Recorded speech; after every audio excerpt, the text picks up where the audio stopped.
He was obsessed with an exotic dancer. He indicated that he spent approximately $100,000 over the course of several months. It must have been pretty bad that he had to buy love. But the money couldn't last forever. Thus, he hatched a plot. And he didn't care what price he paid to get it. When I said, did you plan to kill him? Oh yeah, I planned to kill him, but I wasn't gonna let them know that. He just wanted to see what it felt like to kill someone.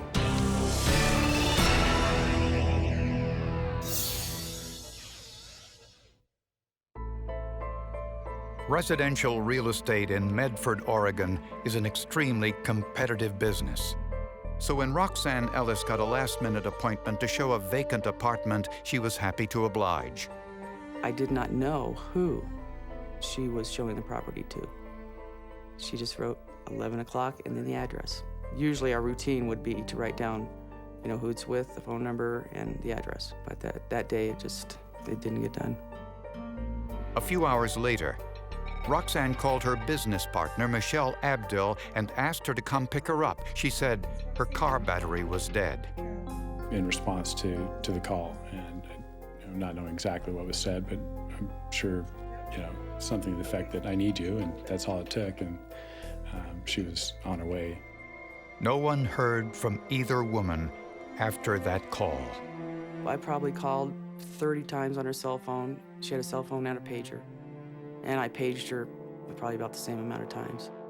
Friends and family called police to report the two women missing. Police found Michelle Abdil's car in the parking lot of the apartment complex where she went to pick up Roxanne. I knew something awful had happened. She always locked her car. And to have it open and a nice leather coat laying there on the seat, camcorder in the car, her purse, I knew something was definitely wrong. The whole thing just stunk. It stunk big time, and we actually put detectives on this case that night. Roxanne Ellis's vehicle, a silver Toyota pickup truck, was nowhere to be found. Inside the rental property, police found no signs of a struggle and no evidence of violence. There was no biological evidence, there was no blood. There wasn't anything to the visible eye that we really had to go on. Several days passed without any word from either woman. Their church held a vigil to keep attention focused on the case. It all started to be almost surreal. They were gone, very unlike them. So it was panic, I guess. It started to feel a little bit panicky, that I didn't know where they were. They're out there somewhere. If they're out there and they're safe, somebody to call and let us know. We don't know where they are. The two women were not just business partners. Roxanne Ellis and Michelle Abdil also had a personal relationship, which led police to consider another possibility. They were domestic partners. They were outspoken about gay issues. They were active in that area, trying to make changes that would positively impact gay rights issues. Was it possible that their disappearance had something to do with their lifestyle or political views? 3 days after they went missing, a cable TV repairman found Roxanne Ellis's truck in a parking lot about 3 miles from the rental property. When I went out on my first service call at Mariposa on State Street, I just happened to see the vehicle. We realized that there was blood dripping out of the bottom of the undercarriage of the vehicle. We could see a head of one of the victims up near the front cab area of the pickup bed. The bodies of both women were found inside, covered with some cardboard boxes. It was an extremely brutal way to die. They both had 2 gunshot wounds to the head. They both were bound and gagged and hogtied. Their eyes were covered, their mouths were covered, their hands were duct taped behind their backs, and their ankles were duct taped. But who would not only kill these 2 women, but execute them? And what message was the killer sending?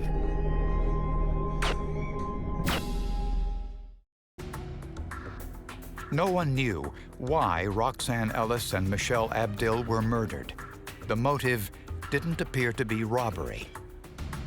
Blood patterns indicated the women had been shot inside the truck. 4 shell casings from a .25 caliber pistol were found near the bodies. There were no foreign fingerprints in the truck, but there were several overlapping shoe prints from a man's shoe.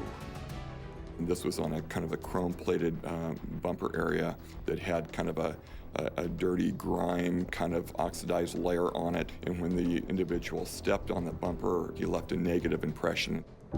The autopsies revealed the women were killed the day they went missing, and there were no signs of sexual assault. The medical examiner found bluish-green polyester fibers in and around the fatal wounds. Either the gun was fired through an item like a blanket or some intermediate object or any intermediate target and then fired into the victims' heads. And there was a gash in Roxanne's calf near the tape bindings, which suggested the killer bound the women inside the apartment, led them down to the garage, then cut the binding so they could get into the truck. This really was something really out of the ordinary. This really was something that we didn't know the whole story yet, but now we're thinking, this was kidnapped, this was almost torture-like, this was something really out there. On the day of the murders, Roxanne Ellis had an 11 a.m. appointment to show a rental property to a man whose name was not listed in her appointment book. Residents of the building saw a man going in and out of the vacant apartment and were able to provide a general description detailed enough for police to create a composite sketch. Incredibly, the sketch resembled the man who found Roxanne's truck. When we started interviewing the cable man and we had seen the composite sketch, all of us started talking, this guy looks a lot like the composite. Investigators suspected that the killer might have left fingerprints on the duct tape he used to bind the murder victims. It's difficult to handle tape without touching the sticky side. So analysts treated the tape with Genetian violet, a chemical dye. When the tape is immersed in the Genetian violet, the dead skin cells that are pulled from the fingers or palms of the hand will then react with the Genetian violet, and you'll get a nice dark image of the latent prints. Just as they suspected, the killer left behind 2 clear prints. When he was binding the ladies, he was touching the sticky side of the tape. The prints did not match the cable repairman, and he was eliminated as a suspect. Next, investigators tried to identify Roxanne's 11 a.m. appointment. They checked the caller log on her office phone and traced the call to the Tiki Lodge, a low-rent motel in downtown Medford, Oregon. I entertained the thought that maybe one of the tenants could be in town looking for an apartment to rent or something like that. But finding that tenant would be a problem. They couldn't track the room calls at this time because they were having problems with their phone equipment. So I've got a phone call from the Tiki Lodge. I can't identify what room it came from. The motel had 30 rooms. Almost all were occupied on the day of the murders. Detectives began the painstaking task of trying to identify all of the tenants. For the most part, it was people just passing through. The registration cards didn't have date of birth, so you're looking at very common names. And most of the hotel guests paid in cash, another dead end. So investigators had to return to the scene of the crime in the hopes they might have missed something. Based on the evidence, police suspected that their killer called real estate agent Roxanne Ellis from the Tiki Lodge Motel and asked her to show him the vacant unit at the Sheraton Court Apartments. This meant the killer was familiar with the building and knew the apartment was vacant. He didn't give his name, and Roxanne either knew him or didn't ask for it. Around 11 a.m., Roxanne showed the apartment to the killer. What happened during that time was unclear.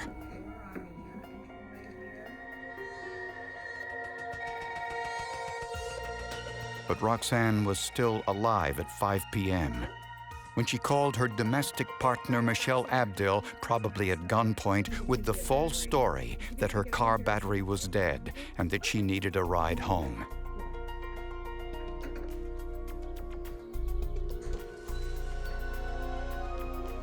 Roxanne? Shut up and you do what you're told. What are you? Just shut up. Sit down. Are you okay? Wait, nobody gets hurt. Both women were probably in the apartment where they were bound with duct tape. The killer left his prints on the sticky side of the tape. The garage was attached to the living area, so the killer could have put them into the truck without being seen. There was a gash on the calf of Roxanne Ellis's leg, suggesting the killer cut her binding so she could get into the truck. He most likely killed them in the garage with a .25 caliber weapon, using something with bluish-green fibers as a silencer.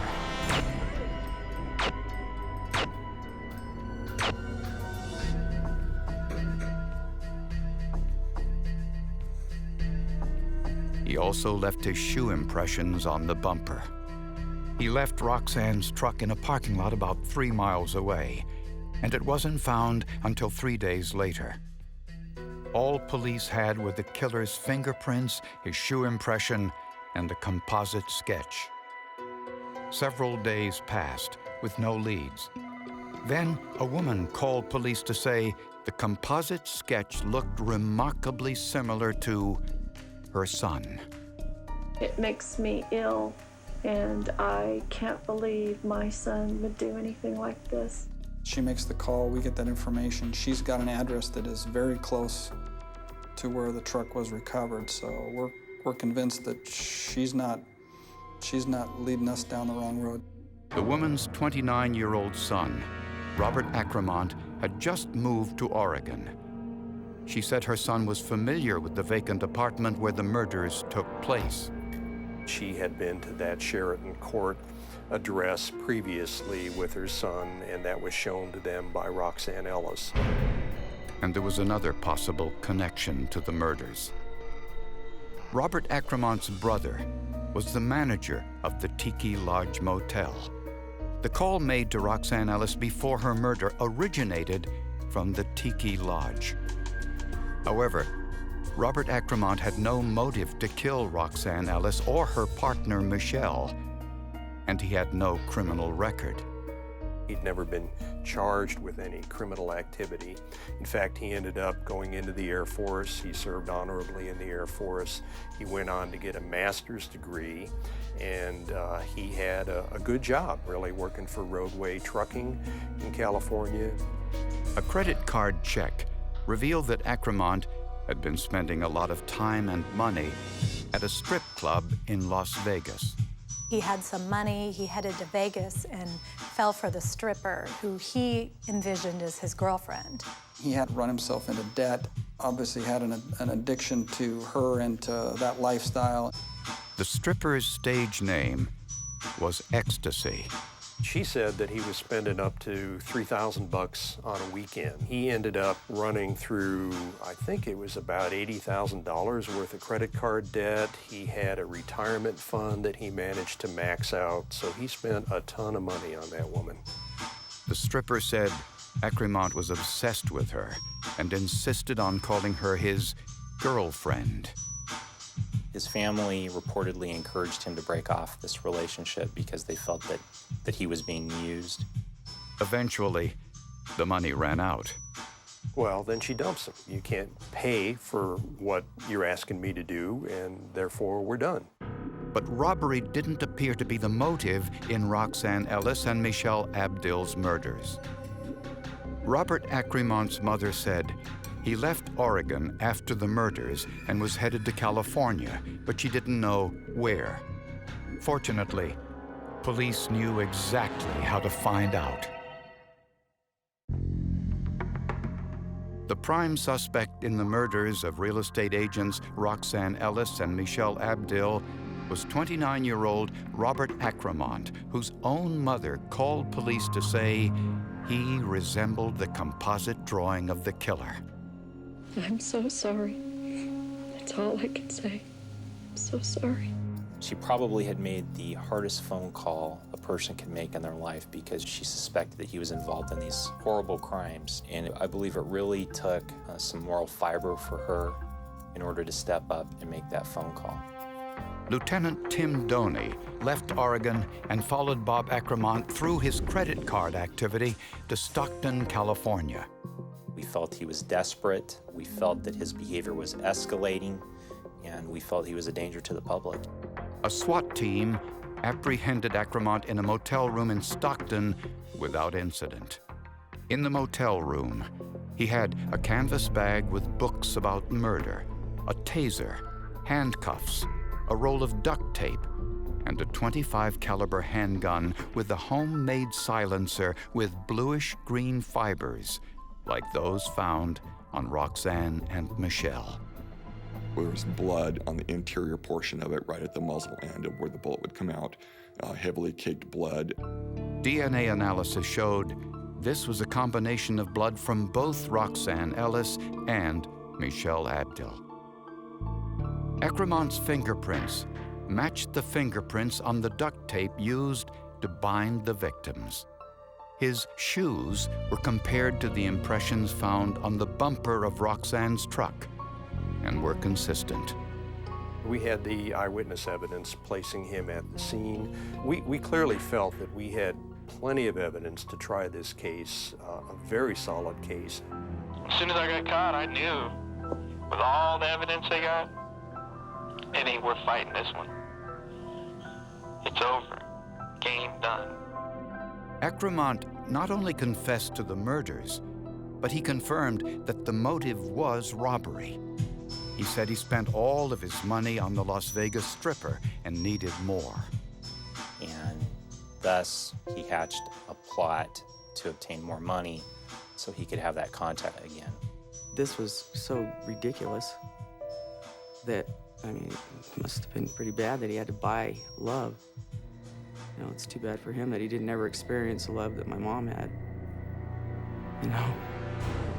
He said he met Roxanne Ellis a few days before the murders when Roxanne showed his mother the Sheridan Court apartment.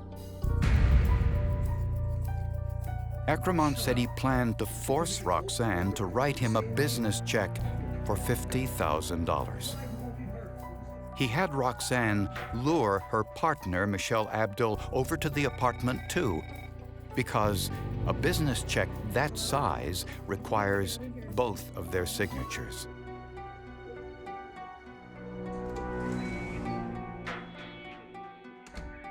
Eventually, Acremont realized that he wouldn't get away with it and didn't go to the bank. He didn't really have a very good plan. You walk in with a check for $50,000, yeah, I think the bank teller is going to be a few flags are going to go up. Robert's trying to rectify and fix this situation that's just getting worse and worse and worse. Let's go. Let's go.